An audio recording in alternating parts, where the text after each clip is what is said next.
I went to the ring that night pretty pissed off. Does anyone even remember Dean Ambrose?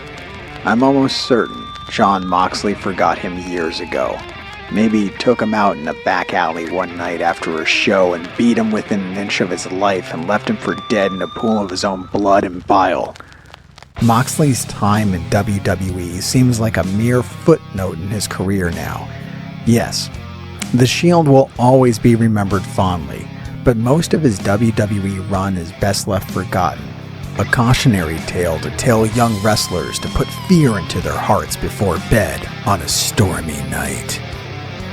Jon Moxley was fed up with Vince McMahon, sick of WWE creative, and really couldn't find anything left there that he liked at all. He hated what they did, how they did it, and why they did it. He hated WWE. He tried not to. He told himself that it was his dream, but he was truly miserable and depressed to be there. The final straw for Jon was during his last few months. For some reason, Vince McMahon decided that he needed to control everything connected to Moxley. His every move would be scripted by Vince. Vince was scripting his matches both on and off TV. This was unheard of, as usually during house shows, the wrestlers would get a certain amount of freedom. But no, not for Moxley. Vince had decided that Moxley, who was once one of the most popular performers in all of WWE, needed his help. Doing what? Who the fuck knows? Because at this time, due to the direction that Vince had taken with his character, Moxley was dead in the water with no heat at all. I just completely became like piss warm and just realized I was just this goofball thing and just how they saw me. And that took a while to realize because I would see myself a different way. And eventually, once I realized, like, all right, the babyface run has hit as high as it's gonna go, but I wanted to turn heel like forever. I pitched it forever, thinking it would, and then it just went, it took so long, but I kept thinking like, okay, it's all gonna change when I turn heel. Because in my head, I'm gonna be this violent, sadistic motherfucker. So I'm thinking like, it's all gonna be good one day when I turn heel. So I'm just waiting for the right time. It's gonna happen one of these times, but there's always like a Shield reunion or this or that or not the right time. I pitched for me and AJ Styles to do a double turn, which I still think would have been awesome. So I kept thinking that would be like the saving grace. That ended up being the worst thing ever. I don't know why I was naive enough to think like, well, if he saw me as this goofball idiot, as a good guy, he wouldn't see me as a goofball idiot as a bad guy. I knew I was leaving, but I was like pissed about it. I wasn't like excited to leave yet. I was like bitter about it because I'm like, I can't believe they're gonna make me leave. They're gonna make me walk away from all this money. I can't believe that. Can we not just write one good storyline? Can we not write one good promo? Does everything have to be fucking stupid? Does everything have to make me look like an idiot? Like, for fuck's sake, you're gonna make me walk away from all this fucking money. Because it's not like I didn't want that money, you know? I was like, yeah, I want it, but I'm not doing that shit again. I'm like, so I was like pissed. I'm like, I can't believe they're so fucking incompetent that they're gonna make me walk away from all this money. Jesus Christ, like, I know I gotta go back to the indies. Fuck it, let's go. I'll go to Japan. I don't know where in Japan, but one of them, there's a bunch of companies in Japan. I'll go over there. I'll go back to the indies. Yeah, and I'll just like make my own schedule. Oh, that'd be sweet, because I'll be able to make my own schedule.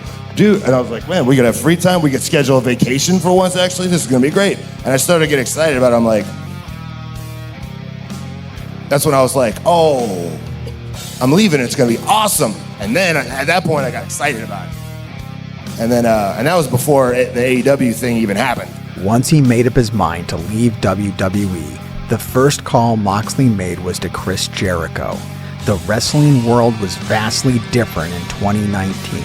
It had been 8 years since Moxley was even able to think about booking himself anywhere, and he wanted to avoid walking directly into deep shit the moment he found himself free of his contract.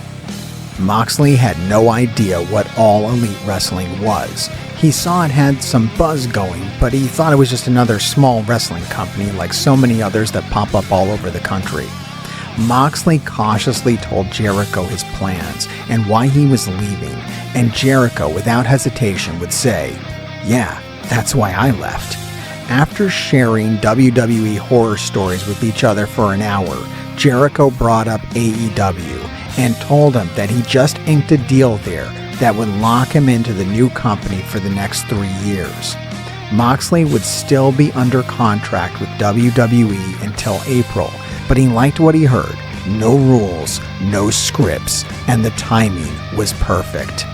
Moxley would make his debut at Double or Nothing and take out both of the top guys in the company at the end of the event in a shocking reveal. Moxley had been caged for far too long. He was now a weapon to be deployed. He had been asleep, but now his eyes were open and adjusting to the light. Moxley hits a DDT on Jericho, takes out the referee. No one is safe.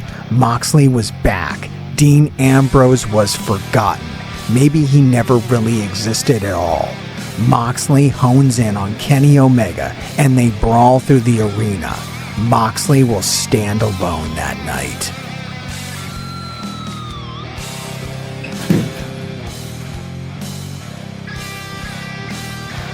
One day, they will all come to my funeral just to make sure that I stay dead. But today is not that day. This is what you call a paradigm shift.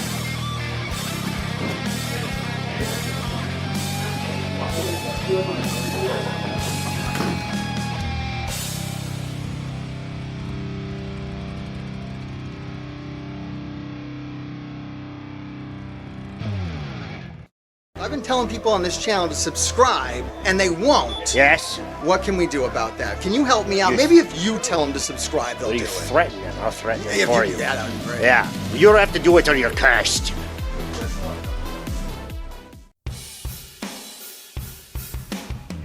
Most have forgotten or have maybe never seen Moxley's first match in All Elite Wrestling.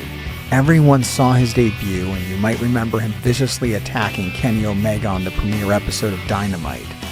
The children of this glass table certainly remember this, as they were scarred forever by the incident. But the match that time forgot would happen at Fyter Fest the month after Moxley's debut against Joey Janela at an unsanctioned Lights Out match. Unlike you, Jon Moxley, I haven't made millions. I haven't been told by somebody that I had to dress like an auto mechanic. I haven't starred in some straight to DVD movie that no one is ever gonna watch. I haven't had a promo written by a 24-year-old NYU student handed to me. While you were doing all these things in the last 10 years, while you were being a bootleg, watered-down, PG, Kevin Dunn, supervised version of your former self, I've been doing things that made your 17-year career look like child's play. Since the day Moxley came into All Elite Wrestling, he was on a mission to destroy Kenny Omega, and that mission would be accomplished at Full Gear that November. Once again, this would be an unsanctioned lights-out match with unscripted violence that at that time was unheard of in All Elite Wrestling, and would lead to fines from the Maryland State Athletic Commission. This is fucking hilarious when you consider the fact that Baltimore has a shockingly high violent crime rate and is known as one of the deadliest large cities in America. Fucking Baltimore. Lovely town though. The aquarium has an indoor dolphin exhibit. They have 6 Atlantic bottlenose dolphins and some great dining in that part of town. Just don't wander far from the harbor because you'll end up dead. But other than that, great town. I highly recommend Needs. It's a bakery and a fine dining restaurant. I stayed in Baltimore for a long weekend vacation with my family, and we ate at Needs every fucking day, and even twice on the last day. There was literally nothing that isn't insanely good on that menu. But once again, be mindful of the murder and don't go intentionally bleeding around there because they hate that shit. $10,000 fine. Like Tony Khan gives a fuck. Dude wipes his ass with $10,000 bills. Fucking joke of a fine. Get fucked, Baltimore. But not you, Needs. Or you beautiful fucking dolphins. Especially you, Maya. Who's a good dolphin? You are. You are a good boy. Yes, you are.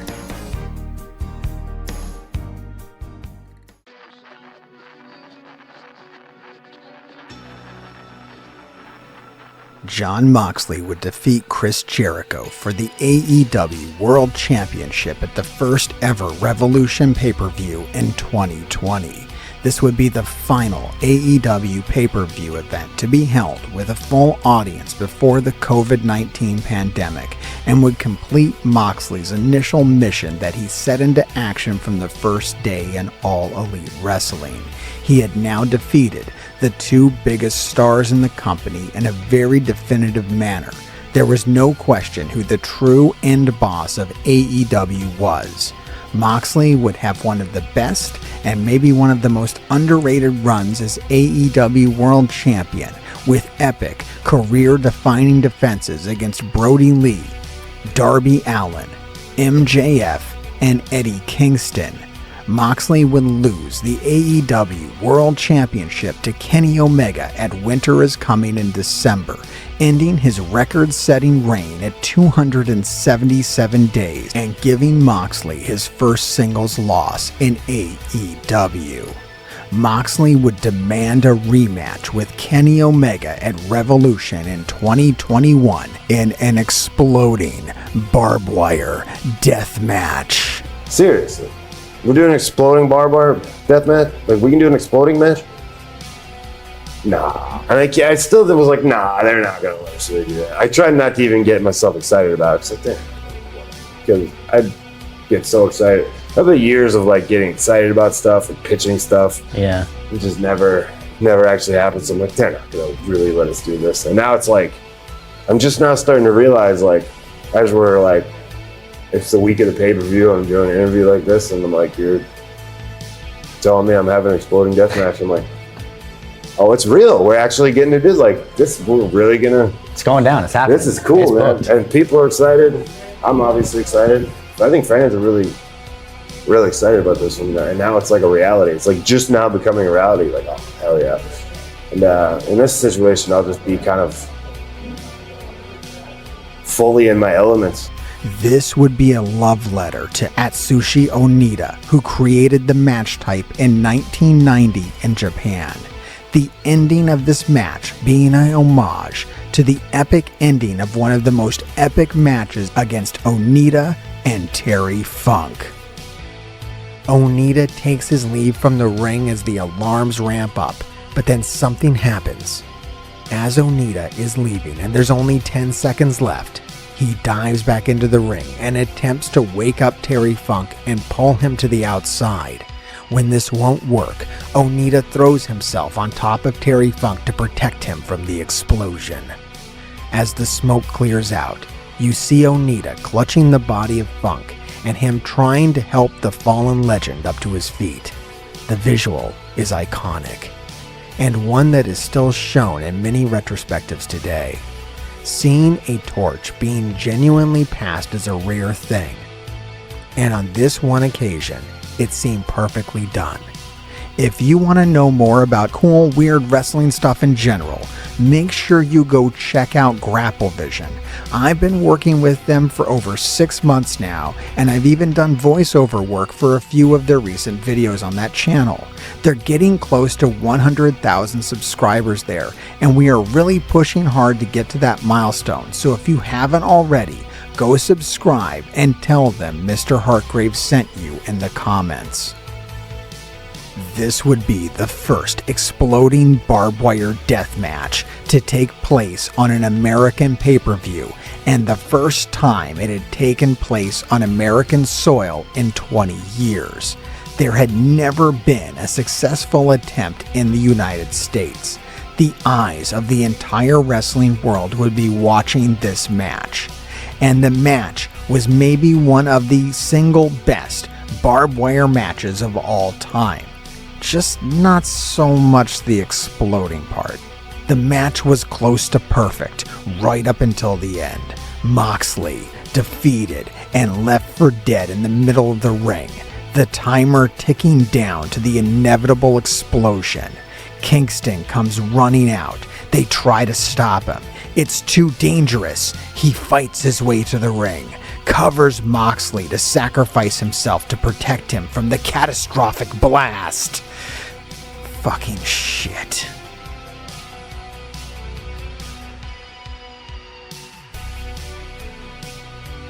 You think you're the Joker? You think this is funny? No, I don't think he was joking. I think he was really going to try to blow me No, to King there's of no Kong. way. I think He was really being the wanted Joker, I think he really and you're wanted Batman. He wanted to blow. I like that, but I think he really wanted to blow me up for sure. I don't think he's that nuts. It's 2020. Look, I don't know who paid for that bomb. I hope Tony Impact Khan. definitely did. You know that. Impact paid for the bomb. That makes Definitely, perfect without a sense. doubt. Let me ask you a question. When that bomb came in the mail, did it come in a box with big bold letters that said Acme on it? I made more explosive volcanoes in 4th grade science class. What the hell was that? Kenny Omega may be a tough son of a bitch, but he can't make an exploding ring worth of shit. I don't know the Young Bucks. I don't like the Young Bucks. What's I don't their play deal? games. I don't play these games with people I don't know. Guys, it's not called all Moxley Kingston wrestling, is it? Oh, no, it's not. Well, guys, I actually heard they're back tonight. Oh, they're back? No. We should be worried, right? How's your boo-boo doing, Eddie? Hey, guys, you know exactly where we are. How about you Come find us, and son. knock on our door? Waiting for Good point. Yeah, come on, guys. Come on, tough guys. Oh, my God. Look who's at the wheel. Didn't they say come get him? Jon Moxley and Eddie Kingston just broadsided the Elite's trailer. You think we're just gonna play with you? Jackson, boy. Come on, where you at? Jackson, boy. Where you at? Where you at? And there. We've been having a lot of fun with Rod and Todd Flanders over the last couple weeks, but it's time to get serious. The Young Bucks are currently known as the best tag team in the world. What makes a great team? What makes a family? I trust this man with my life. When I was living in a motel in Philly, and Eddie kicks in the door and says, "Yo, we gotta go take care of a couple dudes in Manayunk," you know what I said? Who's driving? The exploding barbed wire death match may have ended the feud between Moxley and Omega, but it would not deter him from going after Omega's friends. Teaming with Eddie Kingston, Moxley would attempt to defeat the Young Bucks at Double or Nothing a few months later. He wouldn't succeed at this, but the short-lived team of Moxley and Kingston was a case of the journey being better than the destination, and every moment it was given was truly enjoyable. Yeah, how you Eddie asked me how I feel. Good. We're like already this. there. We're like this. We're already Ask me how there. I Tag feel. team. How do you feel?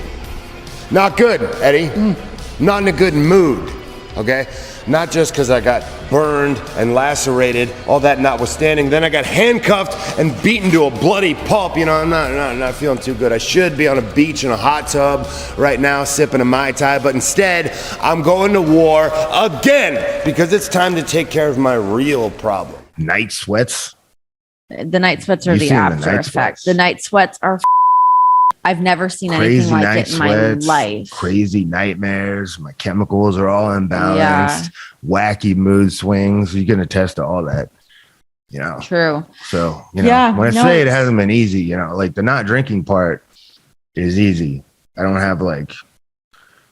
It's not like I have some desire to drink. I have no desire to drink. I can't even imagine drinking right now. Like, Yeah. It's so beyond like that. The not drinking is easy. We'll stop drinking. Yeah. I wanted to stop drinking for a long time. I was trying to quit drinking for a long time. Mhm. Just the dealing with all the after effects of what happens to you physically when your body goes through this crazy metamorphosis, trying to recalibrate itself. Yeah. Has not been easy, you know. So, and I'm on national television while I'm going through these problems, you know. It's actually so it's like in front of everybody. It sucks. I mean, a lot of people in my position would have stayed in rehab a lot longer. Would have stayed in hiding a lot longer. You know, I was 3 months later. I'm sure like a lot of the people there, like the doctors or therapists or whoever, were probably like, the one therapist chick I had straight up told me to retire. Yeah. She was like, start a wrestling school, train some kids. She's like, you know what the problem is? You got to get out of there. I was like, I don't think it's that. But I mean, I went in on Halloween night and I was back on TV in January. Yeah. So, but it's been great, you know, but I'm just saying, you know, it's great, but there are those ups. It makes and me those a little downs. self-conscious, you know. Sure. Feel like everybody's staring at me. Yeah. Yeah. But also I kind of don't give a that was a big part about going to rehab, was kind of the relief of it. Mm-hmm. That like now there's nothing to hide. Kind of figure I didn't know how people's reaction was going to be. A little while ago. Hey, go yourself. Get that guy out of here. Piece of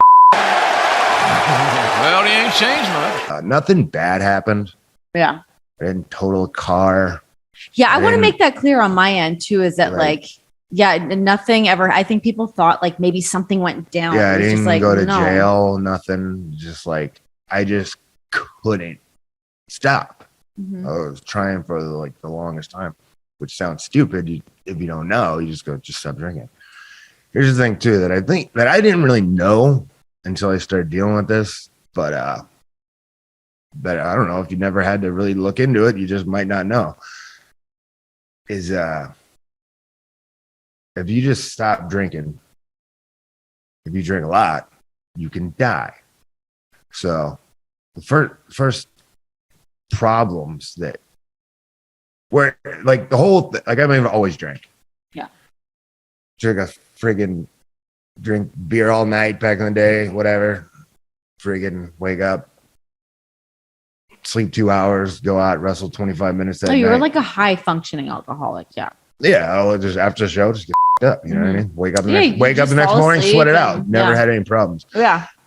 Yeah. At And some- like the nicest drunk person too, like just like sweet and chatty, just want to hang out. Yeah. At some point, especially the first time I tried to stop, and I was experiencing for the first time alcohol, at least that I remember, alcohol withdrawal, which is as bad as withdrawal from just about anything, and it's dangerous, and a lot more dangerous in a lot of ways. The first thing that they told me this, and that they're like, yeah, just quitting drinking cold turkey, you know, at a certain threshold, which I was at, it's the worst thing you can do. It's the most dangerous thing you can do. You can just go into cardiac arrest and die. Or what's really common is you have seizures. Yeah. And something really bad can happen from that. That's what happened to Cass. Mm-hmm. There's 12 hours without alcohol in the system, get seizure. So it's like, so I was really worried about that. I was terrified of that for the longest time. So the feeling of it is like, it's like crushing physical anxiety. Like you're like, you know, if you look, you know, it's tell when it's heavy. I'm like, not anxiety, like you're nervous about something, like the physical feeling of anxiety, like your breathing's messed up, like you're like twitchy, like they call it the shakes, because you know you're literally like shaking. And there are times to be like a TV, and I feel like people are gonna think that I'm like on drugs because I'm sober, Right. you know. So a lot of times we'd be talking to people or doing whatever. I like have a little shot or a little flash or whatever just to mellow out, just to be normal. Because I'd be like, people are going to think that I'm on crack right now just because I'm sober. You know what I mean? Yeah. So like, it was like, so I was leveling myself out for like the longest time. And that gets really tiring. Yeah. And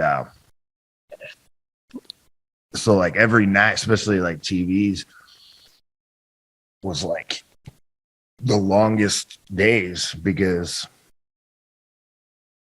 I'd be having this like horrible like alcohol withdrawal at TV, and I'm just terrified that I'm gonna have I was terrified I was gonna have a seizure on live TV or on a plane. And like the plane would have to land. It makes me sick to think so to about avoid that happening on a plane, I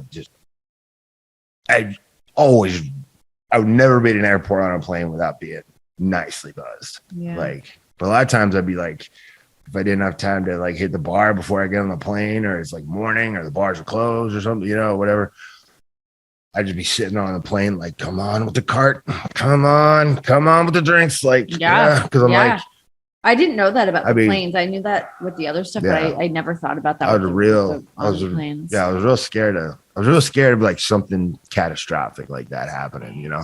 It wasn't like, okay, I'm all stressed out and I have problems, and like it wasn't like, okay, I need to go to rehab and talk about my feelings. It was, I'm going to die. Like it was a physical problem.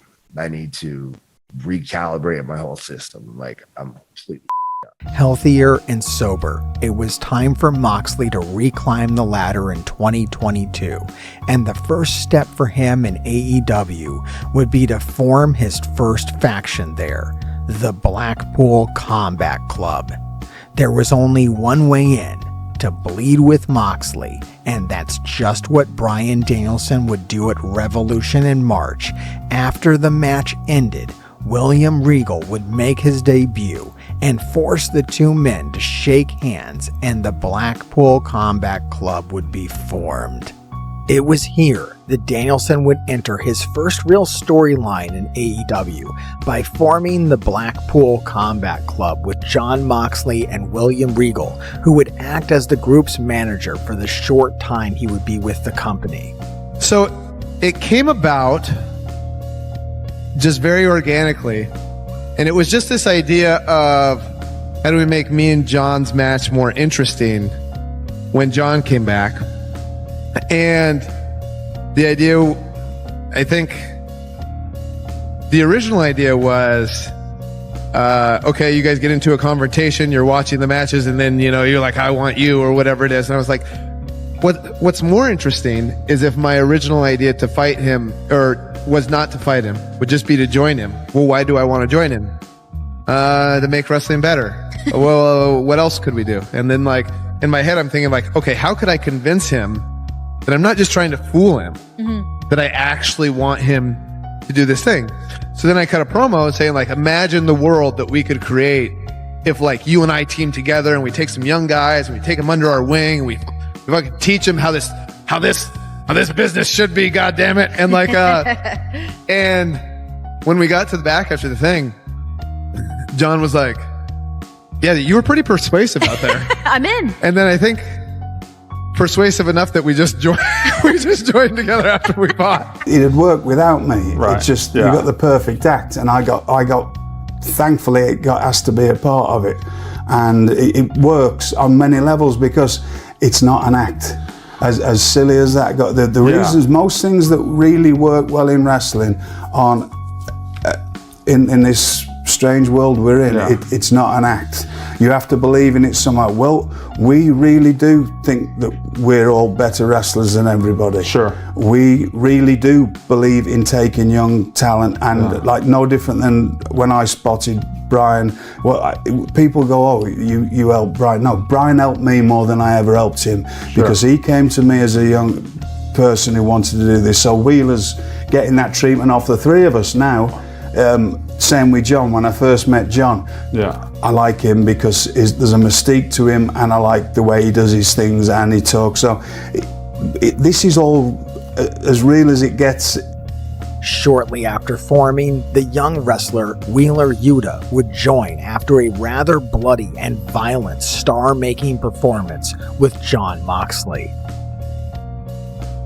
Yeah, to be able to be with those guys is just such a blessing. Like, to be able to have such good mentors, and in different ways too. Like, they all have like similar philosophies, but they all have like just a slightly different perspective as to how they look at it.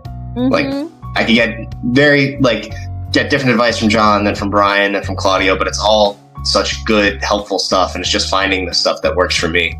But I feel like when we started sort of telling the story of me joining the Blackpool Combat Club, it felt, to me at least, I don't know about them, to me it felt like real. Like, I thought it did too. I agree. Yeah.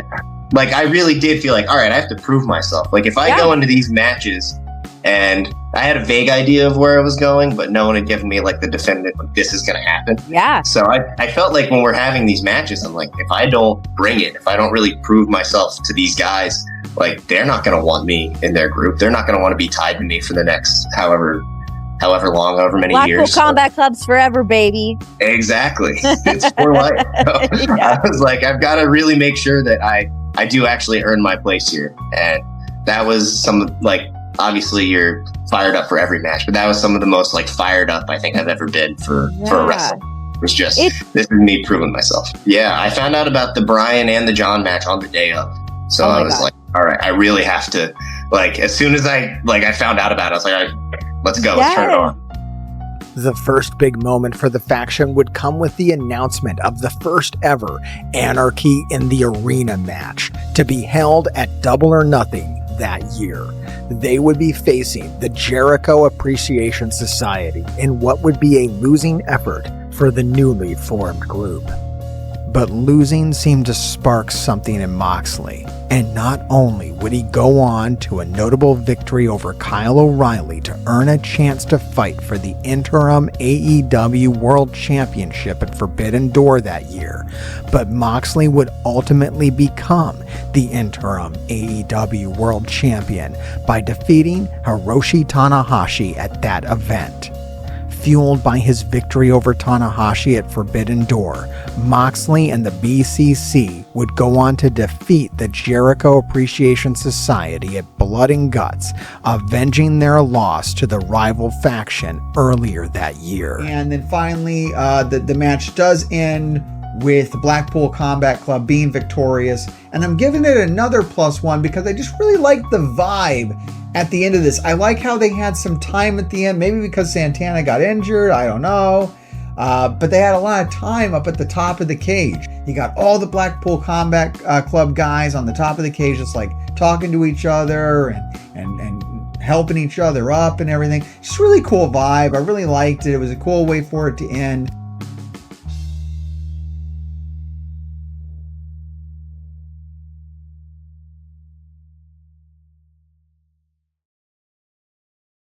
This is Thunder Rosa from the Graveyards of Tijuana, Mexico. Make sure you subscribe to this channel, The Parts Unknown, and Grave Diggers keep digging. Moxley would have great matches against Konosuke Takeshita and Chris Jericho, but there was a dark cloud hanging over him, for he was not simply the AEW World Champion. He was the interim world champion due to an injury that would cause the legitimate AEW world champion at the time, CM Punk, to have to take time away from wrestling due to injuring his foot on the way to the fucking ring 5 days after winning the title by defeating Hangman Adam Page. The bad news is I'm injured and I need surgery. A couple of things are broken. The biggest one is my heart. Fragile ego, fragile body, weak mind, weak spirit. This belt don't mean shit. Not until I beat you. And every time they call me interim champion, it makes me think of you and it makes me sick. I wasn't cleared to come back to wrestle yet. The plan was to wrestle at the pay-per-view. I sat and listened to Moxley's Rocky III idea. I explained how I'd never seen a Rocky movie, and I thought the idea sucked, but if the boss wanted to do it, whatever. He said he wouldn't lose to me, I'd never experienced someone refusing to lose to me. I just laughed. I asked Tony if this was what he wanted. He said yes. He's the boss. So I said, okay, but I'd need to be cleared first. They kept saying it could just be a squash, so I didn't need to be cleared. I scoffed at that. My health is more important. Dave Meltzer is a liar. Jericho is a liar and a stooge. There were plans, but plans always change. But I'll never put a company above my health ever again. Is there anything that you would like to address with all the stuff that has kind of unfolded in the last couple of days on the internet, in the wrestling world? No. Okay. Because nothing has unfolded. It's fucking annoying that, like, just because somebody said some stupid shit on social media, like, that's not news. But it is, and it ends up being a thing. Like, it's fucking annoying that we're sitting here, like, I wish we'd have fucking recorded this the other day. I know, when nothing had happened. Baby was crying, I couldn't get her stuff crying, so. But now I'm like, hey, we're just two parents trying to get it done. You're like, I don't know, should we bring it up? And I'm like, I don't know, I don't want to talk about it. And the lawyers are like, oh my God, are you going to talk about it? I'm like, I don't fucking know, I don't care. Like, but now, I don't want to get dragged into this dumb shit. Yeah. But, you know, okay, so I'm not going to say, I could fucking unload on a lot of fucking people right now. And when I start getting dragged into this shit, it tempts me to do that. But I'm not going to fucking sink to that level because it's fucking lame. Well, but I'll tell you. Go ahead. I will say this. I'm not going to tell you what anybody else said or did or anything, so that I'm not going to say anything controversial. I'm just going to give you like a tidbit of information from my point of view, from the time period being discussed on whatever the fuck Graham. Okay. The entire summer, I was not under contract. Right. No contract. Free agent. I was at SummerSlam weekend wrestling fucking Desperado and shit. The day of SummerSlam. Fucking suplexed him on a bunch of aluminum cans and shit, cut in half. It was fucking dope. I could have walked into SummerSlam that night with the AEW fucking belt if I had been so inclined. Nobody knew that because I don't put my shit out there in the world and let everybody know every fucking thing about my business, you know? So I was not under contract. Reason being, if you're curious, because I got a rehab and my contract was coming up. They extended it for the time that I missed. Cool. Totally. I'm glad they did, actually, because I didn't want to feel like I owed them anything, you know? So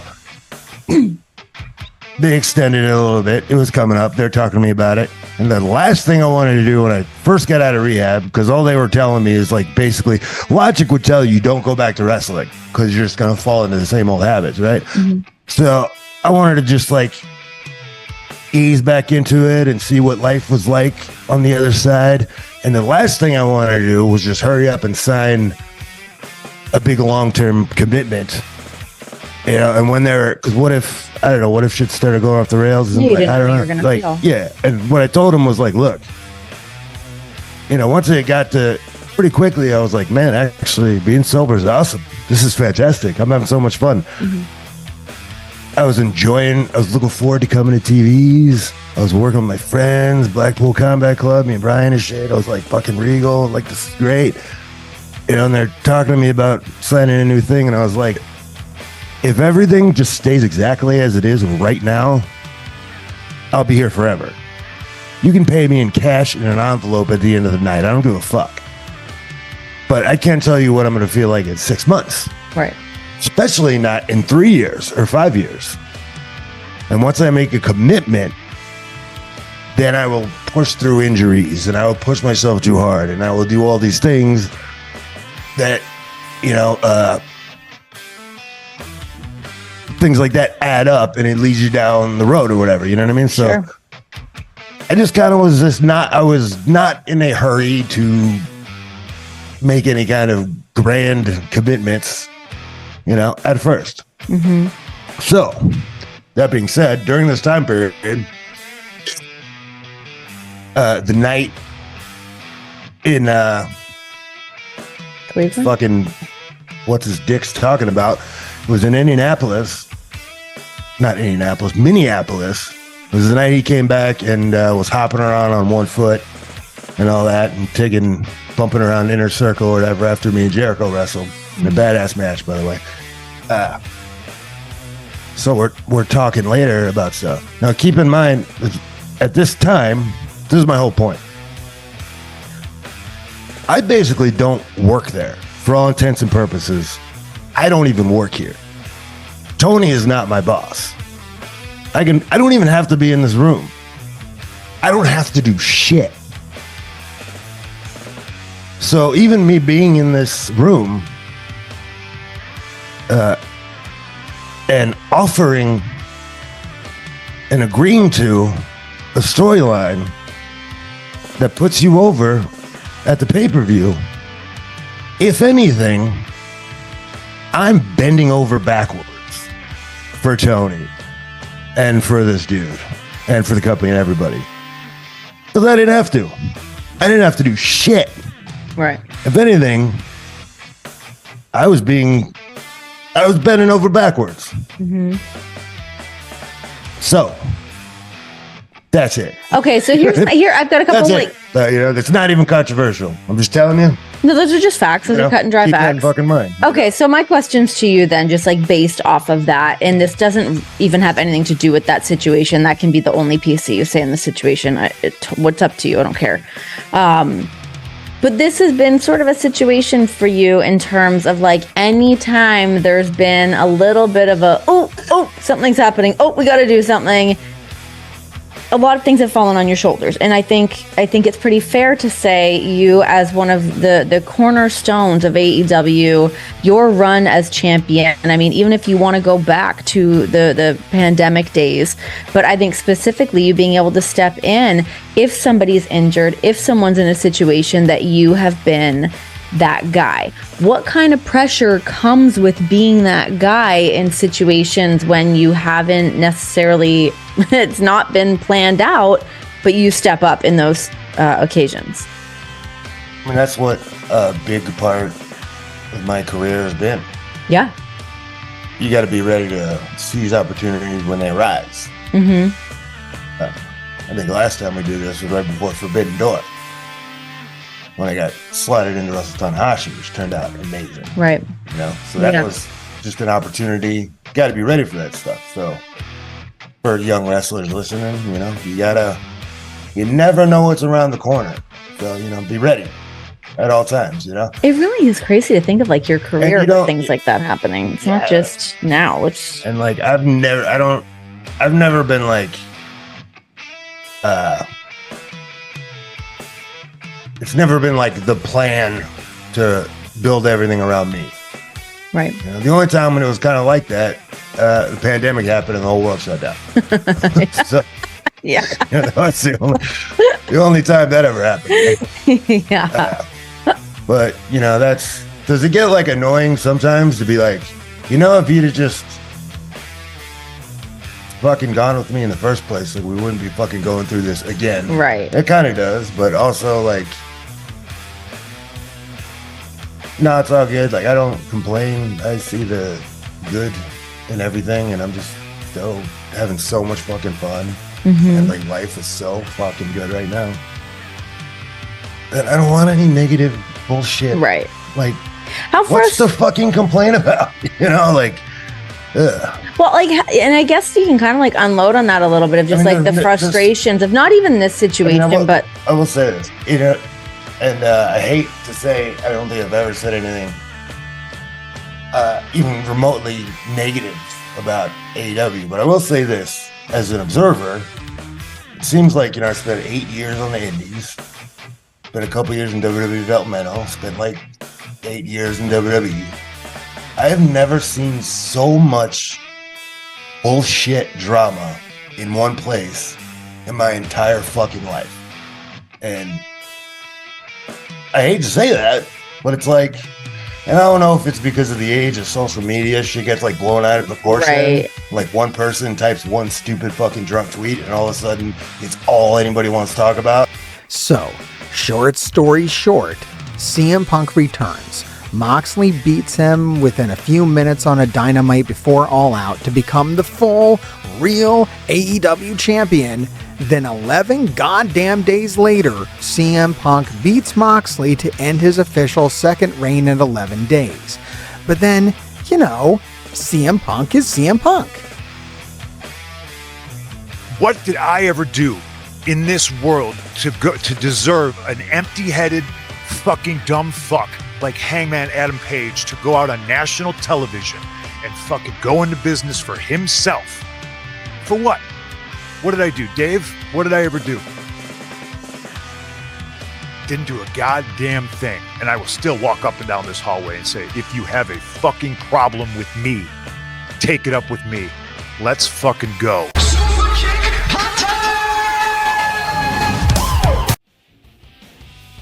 So the title was then officially vacated directly after All Out, and a tournament was set up to decide who would be the next champion. No more interim shit. Everyone now agrees that was lame. Moxley beats Bryan Danielson in an epic fucking match at Dynamite Grand Slam, and he is now the AEW World Champion for a record-setting third time. Moxley would lose the All Elite Wrestling World Championship to MJF at Full Gear in November of 2022 and start what would be a career-defining feud with Hangman Adam Page at the start of 2023 that would ultimately accumulate in an insane Texas death match at Revolution that would see Hangman live up to his name by literally hanging Moxley to secure the victory. This would inspire Moxley and the rest of the Blackpool Combat Club to start an all-out war with the Elite. First, Moxley would challenge Omega to a steel cage match that he would win due to Don Callis stabbing Kenny Omega in the head with a fucking screwdriver in one of the most insane steel cage matches that has ever been held in AEW or professional wrestling, period. After this, the two factions would clash, again at Double or Nothing in an Anarchy in the Arena match that the BCC would win with another assist from Don Callis and his family. The two factions would continue to butt heads until they would have a final showdown at Blood and Guts in July.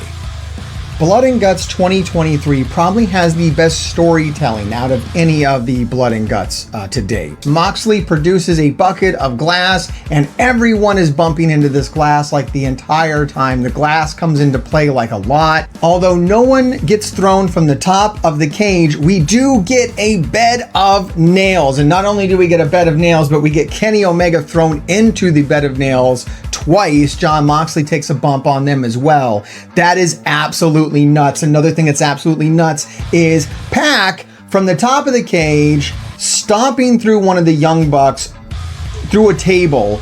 That's insane. It's an absolutely insane spot. The end of the match is maybe my favorite ending. Moxley's handcuffed to the ring and he can't save Yuta. Yuta is being hung by Hangman and Moxley has to surrender in order to save Yuta's life, and you can just see it on his face, how disappointed he is in Yuta, but also realizing that he maybe cares about Yuta. He's like conflicted in his emotions, and really this is kind of the death of the old school Steven Regal Blackpool Combat Club. You guys are as tough as they come. You taught us what it means to not only be a professional wrestler, but to be a wrestler. Take tissues for real, guys. Come on, put it up. If you don't understand here, we can keep this thing going. But I think I speak on behalf of all of this. The Golden Elite respects you. We respect this business. We respect the blood and poured. We respect these things. The pain ticket. Just keep doing it.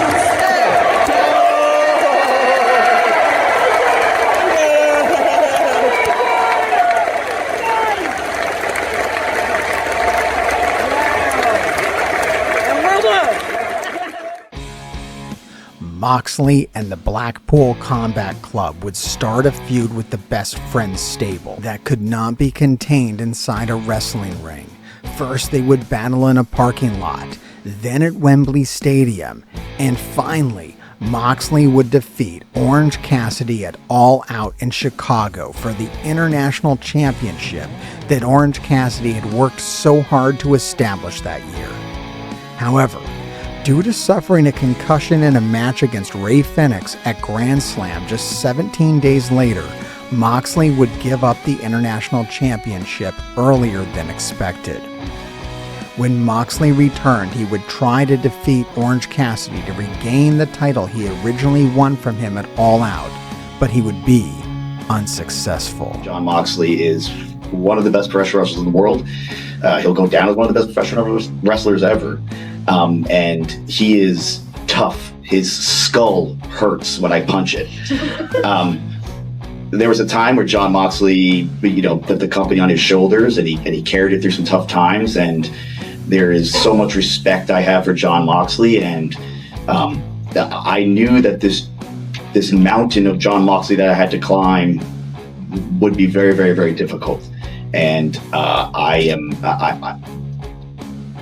feel very grateful that I had the opportunity to fight him again, and I also feel very, very grateful that I beat him, because it's something that I never thought possible. Especially this past month, I wrestled Claudio Castagnoli and pinned him. Like, it's crazy. I am wrestling top anywhere in the world wrestlers, and I'm pinning them. If you'd like to know more about the AEW career of Orange Cassidy, make sure you check out that video on this channel. The one thing that you can do to make sure that we can keep doing this is to support us on Patreon for just $1 a month. The link is down below. We really appreciate your support. For just $1 a month, you can ensure that the videos on this channel keep coming.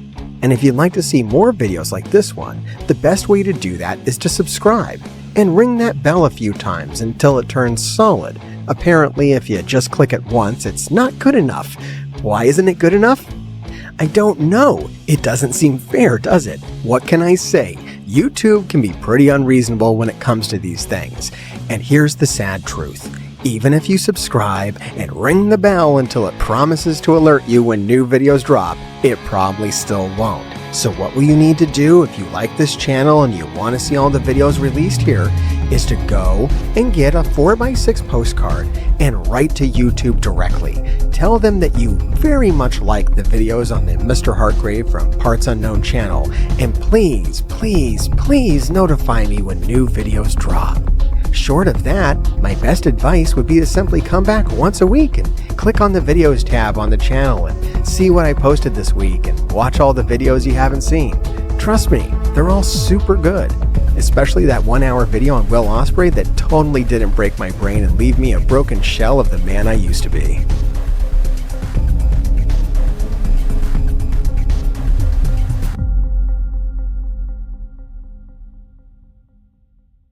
Are these the Nazis, Walter? No, Johnny, these men are nihilists. There's nothing to be afraid of. This all started with Moxley coming back after a while of being away. The last time he wrestled before he came back was at Forbidden Door. And he took a loss there. He lost the New Japan title. And he came back, and he comes back into the ring, and he tells Tony Schiavone that it's not his company anymore. Now, and he said this wouldn't make any sense, and it didn't. Like, I don't know what the hell Tony Schiavone has to do with this, or if he was just saying that to him as a proxy for someone else. Like, it didn't make a whole lot of sense. But it fits with the vibe of what you're saying. This is a hostile takeover. It's a paradigm shift, as Moxley. It feels like it's got the energy of when Moxley came into the company. But like ramped up to 11. Like, I didn't understand Moxley when he came into the company. Like, why are you like so dead set on killing Kenny Omega? Like, what is this? If you remember back to how Moxley entered, he just comes in with this like anger boner to destroy Kenny Omega. He's just like seek and destroy And Kenny Omega's not even like the champ. He's just like, there. But right. Maybe he don't wrestle real enough for Jon Moxley.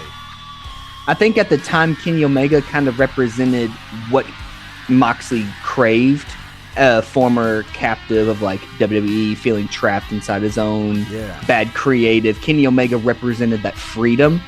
And so that's why he was so dead set on him. And now this current character is everything that frustrates him about AEW. He has kind of reinvented himself with the same anger, the same violence, but now he has a new target. He's not trying to get his freedom. He's trying to fix the place that he loves. Well, and he'll burn it down to rebuild it. Yep. Which he's said. And Thanos-esque. Yeah, very much so. And he'll attempt murder. Yeah. That's the first time when this thing got out of hand. And like we were saying last time we talked about it, I mean, you got to go to these places if you want to be the biggest bad guy in AEW. We've had home invasion, we've had arson, and the first move that Moxley makes, just taking this all the way back to the start, the first actual thing that Moxley does, and the thing that he said from the start was, I want to talk to Darby. I want to have a conversation with Darby. Setting Darby up as a main character in this. And Darby at the time had won a slot for a main event shot with whoever the champion would be after All In, whether it be Bryan Danielson or Swerve. Bryan Danielson would go on to win the championship. And Moxley said, hey, I'm going to need. Who even knew that this was a thing? If you win a spot at the championship, you can transfer that? Well, apparently you can. The rules are made up. It doesn't matter, everybody. Don't think about it, okay? So Moxley says, I need that championship spot. And Darby, I guess he can be goaded into anything. Says, yeah, okay. If you want my spot, you're gonna have to beat me for it. And that sets up a match at the next pay-per-view before Wrestle Dream, which Moxley proceeds to beat Darby. Now, this is a story point. This is going to come up because we saw at the end of Wrestle Dream, we're focused on Darby and he's slumped against the wall, and it's got to be going through his head that had he just beat Jon Moxley, or had he not even accepted Jon Moxley's challenge, he didn't even need to fight Jon. He just needed to say, no, Jon, F you. You can't have I won my championship shot. He basically got Marty McFly. Yeah, that's one of the biggest issues that I have with the current story is that, yes, this looks like it's lined up to make Darby look like a megastar, and I think he's set up to be the Sting equivalent to this NWO-like group. Yeah. But you started off by making him look really dumb. You made him look really dumb. I think he's owning it. I mean, I think this is going to be text. I don't think it's going to be subtext. I think he's going to acknowledge it. What a dumb thing this was to do. Right. Because, Jon Moxley's like, what are you, chicken? Don't you ever call me chicken. I ain't no chicken. I ain't no chicken. But had he just not done that, Bryan Danielson wouldn't have, been murdered. Bryan Danielson, the American Dragon versus Jon Moxley. Tell us what you feel. I mean, I feel like I watched a legend get taken out back and put down. Like, good Lord, it was hard to watch at certain points in the best way possible. I didn't mean that in like. Well, I mean, he Daniel did. Bryson. He did kind of tell him about the rabbits. Gonna get a little place. Okay. Yeah, we're gonna get a little plate, and we're gonna have.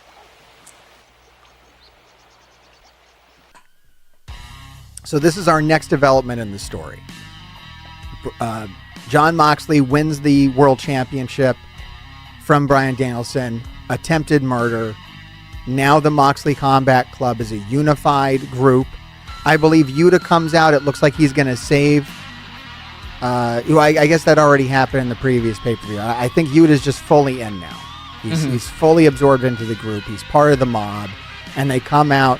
They run house. And Moxley is quoted as saying, if you're employed with AEW, you're under attack. and Orange Cassidy takes a major beatdown. And then on Saturday's Collision, Private Party and Daniel Garcia attempt to recruit Orange Cassidy. And Orange Cassidy says, we got another great quote here. So they have this interaction. Daniel Garcia comes up and he says, we were waiting for you all night. You've seen what it's like out there. It's not about being a hero. It's not about being a tough guy. It's about holding each other accountable.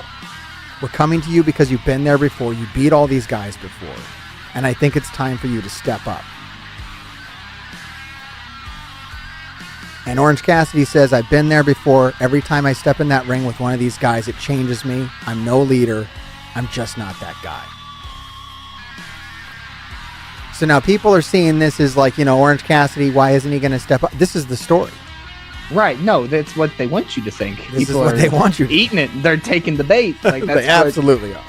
That's the story, is why isn't Orange stepping up? And he just doesn't see himself as that guy. And whenever he does try to be that guy, he gets put down or hurt or injured or whatever. So he doesn't want any part of it right now. Or, it makes him more violent. I think Orange Cassidy's side of this, I think there's going to be this Civil War element between him and Darby. Darby clearly isn't going to care how violent this makes him. He'll jump around in the mud with these guys. He's going to come back from the rafters and beat them to death with baseball bats and try to put plastic bags over their head. He doesn't care. Orange Cassidy, I think the story here is going to be, is that he wants to win, but not by stooping to their level. By the rules. And I think that's right. And right now, he's being beaten down. Like now, I think at this point in the story, Orange Cassidy is at a low. Mm-hmm. And doesn't feel like he can do anything about it. He's not the leader. He's powerless. He's going to need to somehow be shown or be motivated to try. You've been there before. You beat all these guys before. And I think it's time for you to step up. Yeah. I have been there before. And every time I step in that ring with one of those guys, it changes me. I'm no leader. I'm just not that guy. I know you see what's going on. I know you see what they're doing. And these guys, God bless them, I don't know if they can beat him. None of them ever have, but you have. And it's about damn time you step up, man, all right?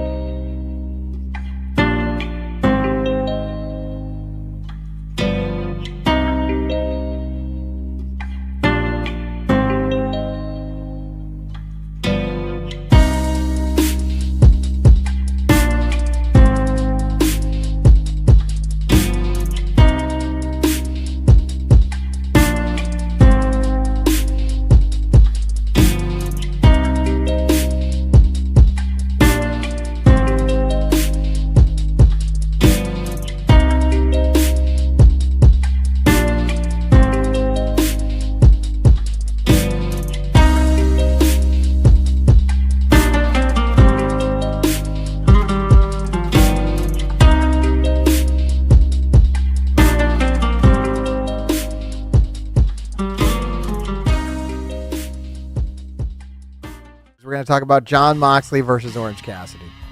What the fuck was this? I will say that the opening of this match was an equal volume level to the Rizzler. Okay. So it had that. Right. When Orange Cassidy jumps the gun and Orange punches Jon Moxley to start the match, Yep. we all came up out of our seats. That Hell was yeah. pretty awesome. It was like, oh, this shit is on, you know? Mm-hmm. And up until the momentum shifts, when it feels like Orange can win, this is a great match. Right. When it becomes clear that there's no goddamn way Orange is going to win, I think the depression sets in. Oh, man. And then we try to kill Orange Cassidy. Yeah, there was multiple murder attempts, which on is Orange which is a Cassidy, choice. right? There's the whole end of this match.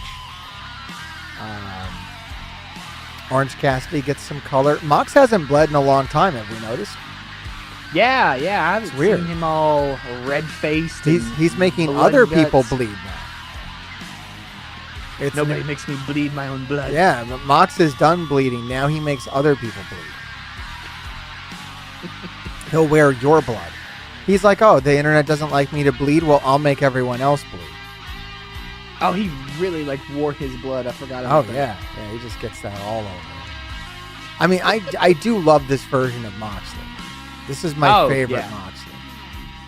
Right. I mean, He's Mox a was great, scary guy. and everything was so super solid. I love the hot start by Orange. I love the getting the dog piss beat out of him just to slowly claw his way back, match little bit by little bit. The match itself was super solid. I love Mox. I love the story with the unwilling representative of the AEW locker room, the one who thought he just wasn't that guy. Yeah.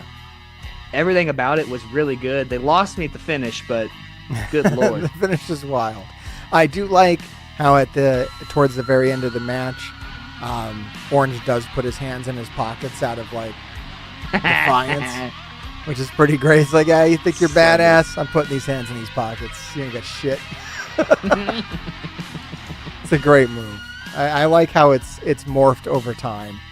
Mm-hmm. It's almost like giving him the double bird now. Right, yeah, it's kind of taken on a different meaning than it did at first. You're soft. I look half dead. I don't care. Yeah, he goes to hit him. He hits him with the belt that's in a briefcase, which is kind of wild. Orange cheats. Yeah. Which is, I think, maybe the first time that Orange Cassidy has ever cheated. Right. It could be. If not the first time, it's rare. Right. Where he is showing that he will do anything to attempt to win. He does care about AEW. He wants to stop Jon Moxley from hurting his friends. And he will resort to breaking the rules. That was an interesting story, dude. Curious. I mean, I don't know what happens to Orange Cassidy from here. I think my main problem with this match is I don't know what happens to Orange Cassidy now. He's been fed to Jon Moxley. He's out of contention. Wheeler Yuta attempted to murder him with bleach or Windex or whatever's going on. I couldn't even tell from my seat. I couldn't even tell it was anything other than a water bottle. I just thought Wheeler Yuta was trying to give him a drink. Try to wake him up. Come on, buddy. Hey, come on, wake up, buddy. But then I heard the internet gasp, and I was like, oh, he tried to murder him with some green fluid. Okay. It's interesting, it wasn't a plastic bag. We're trying a new trick. Right. See, I don't know what Orange Cassidy does now. I thought that things did come into focus, though, at the very end where, well, kind of. I tell you, I was confused. When I watched it, I thought it was Adam Copeland's car. And I kind of popped for that. That would have been cool. Right? Because that's his gimmick, is that he's the Death Proof guy. He literally took the branding from the Quentin Tarantino short film Death Proof and wore it.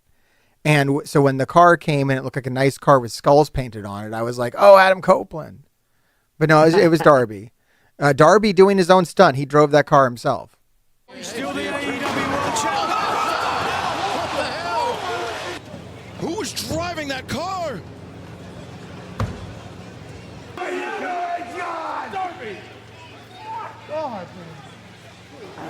None of them deserve to even lay eyes on the AEW World Championship, and it is my responsibility to make sure that they don't.